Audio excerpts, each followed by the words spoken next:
पुढची बातमीबाबत आयुष कोमकरची आई निवडणुकीच्या रिंगणात उतरली आहे। आंदेकरच्या उमेदवारीला कोमकरांनी विरोध केलाय। कल्याणी कोमकर शिवसेनेमधून निवडणूक लढवण्यास इच्छुक आहेत। प्रभाग क्रमांक 23 मध्ये आंदेकर विरुद्ध कोमकर असा सामना पाहायला मिळू शकतो।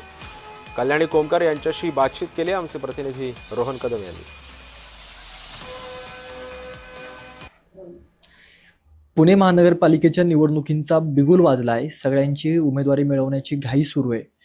परंतु मागील काही दिवसांपासून आपण पाहतोय की पुण्याची गुन्हेगारी जी आहे ती मोठ्या प्रमाणामध्ये वाढलेली आहे आणि याच गुन्हेगारातून टोळी युद्धातून जो आहे तो गणेशोत्सवाच्या पूर्वसंध्येला आयुष कोमकर नावाच्या एका तरुणाचा खून झालेला होता आणि त्याच आयुष कोमकरची आई कल्याणी कोमकर आता निवडणूक लढवणार आहेत। त्या स्वतः आपल्यासोबत जय महाराष्ट्रवरती एक्सक्लुझिव्ह बातचीत करतायत। आयुष कोमकर याची हत्या झाल्यानंतर तुम्ही आता असा निर्णय घेतलाय की तुम्ही स्वतः निवडणुकीच्या रिंगणात उतरताय। नेमकी काय कारण तुम्हाला वाटतंय, त्यामुळे तुम्हाला असं वाटतंय की निवडणूक लढवली पाहिजे? हो, मी निवडणूक उमेदवारीसाठी इच्छुक आहे।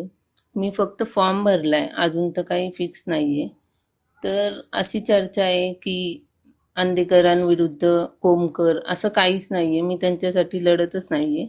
हे जी इच्छा होती गोविंदाची, म्हणून मी हा निर्णय घेतला आणि मी एकदम शेवटच्या टप्प्याला निर्णय घेतला की सगळे म्हणजे फॉर्म वगैरे संपायची शेवटची दिवस होती, तेव्हा मी कुठे फॉर्म भरला। माझं तर असं मनात पण नव्हतं की अण्णांच्या विरुद्ध लढावं।